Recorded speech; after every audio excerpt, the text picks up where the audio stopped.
Se o Wesley, tá aí ainda, Wesley? Ou já foi trabalhar? Se ele já foi, coitado, ele perdeu a entrevista que ele queria ver aqui no Bom Dia. É sobre um reimplante de dedo. Aconteceu no Hospital Antônio Bezerra de Faria, em Vila Velha. O cidadão estava mexendo numa serra, decepou o dedão.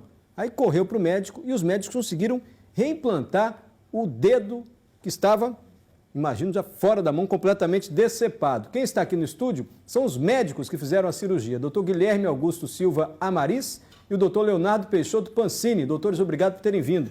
Obrigado. Agradeço. Bom dia. Tão novos. Doutor Leonardo tem quantos anos, me perdoa? 34. 34. Doutor Guilherme? 31. 31 anos. Como é que esse cidadão chegou? O dedo estava pendurado, estava totalmente fora da mão. Como é que ele chegou ao hospital? Ele estava totalmente fora mesmo, né? Foi uma amputação completa.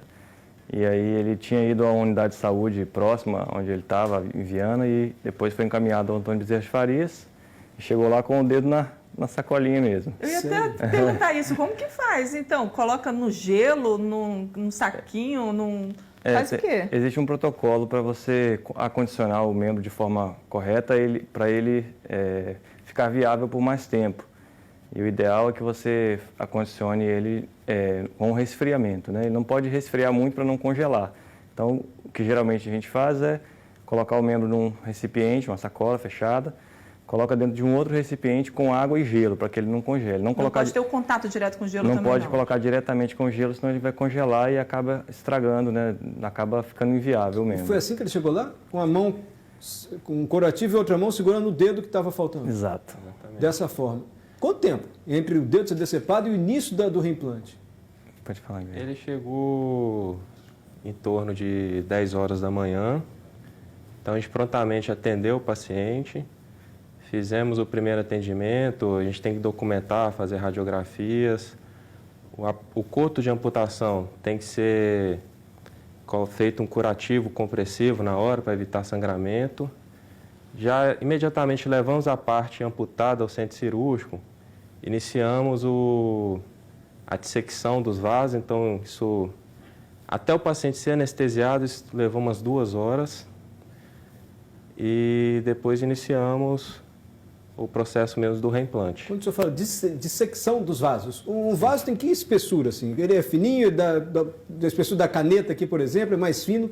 Como é que eu estou vendo ali vocês fazendo a cirurgia? Olha? É o reimplante isso, né? Que o pessoal está vendo em casa também. Qual a espessura dos vasos, das artérias que vocês têm que religar? E é religar mesmo o termo? Sim, a gente chama de anastomose vascular, né? É religar mesmo os vasos. Eles têm espessuras muito pequenas, às vezes para dedo chega a 1 milímetro, 2 milímetros de espessura, às vezes até menor, dependendo se for mais para a ponta do dedo, se for uma criança. Mas geralmente o que é possível a gente fazer o reimplante em torno de 1 a 2 milímetros. E realmente é a parte mais delicada da cirurgia, mais difícil. Quanto tempo demora? Essa cirurgia que nós fizemos, uma anastomose arterial, 2 anastomoses venosas, mais a parte óssea, tendinosa e de nervos, foi em torno de 6 horas de cirurgia. Agora, vocês fazem isso a olho nu ou você tem um óculos, tem um microscópio, 1 milímetro? Não é nada assim para você conseguir enxergar. E como que costura, junto, né? Isso, a gente inicia a dissecção das estruturas vasculares. Doutor? Dissecção é a manipulação dos vasos, né? E o preparo dos vasos. A gente disseca inicialmente com uma lupa cirúrgica, ela tem um aumento de 3,5 a 4,5. E para fazer o reparo arterial, o reparo venoso, o reparo vascular, que é a microanastomose, a gente utiliza um microscópio, que pode ter um aumento em torno de 10 a 20 vezes. Entendi.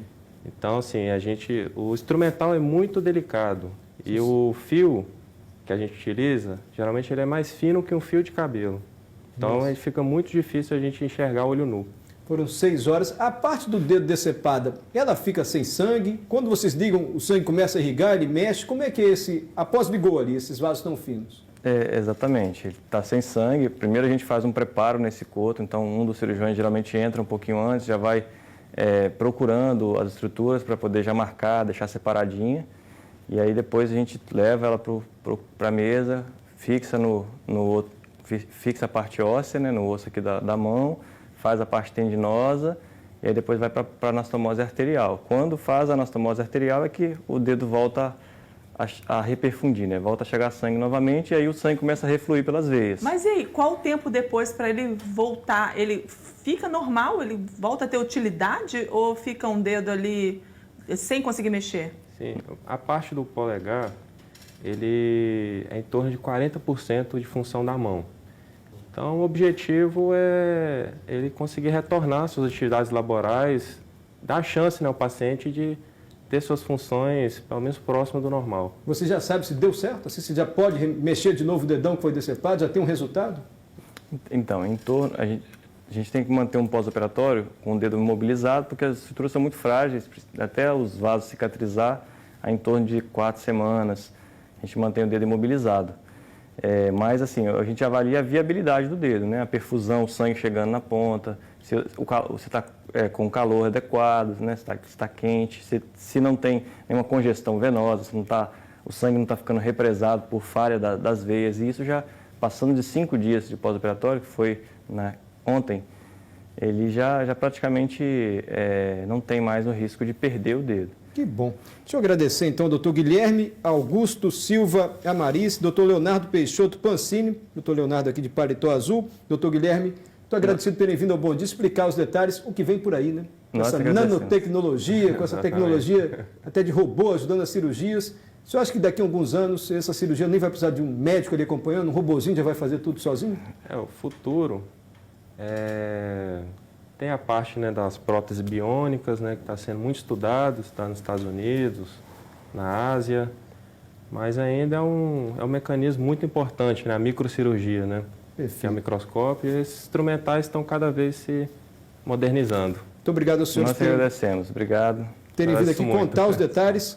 A gente fica curioso, né? Intrigado também que cola um dedão. Que deve estar mais agradecido ainda é o paciente, que a gente não falou o nome dele, é o Marco Freitas, tem 53 anos, aí, cortou o dedo numa serra e teve um implante de dedo feito pelos 2 médicos tão jovens, doutor Guilherme e doutor Leonardo. Obrigado por terem vindo ao Bom Dia. Agradeço.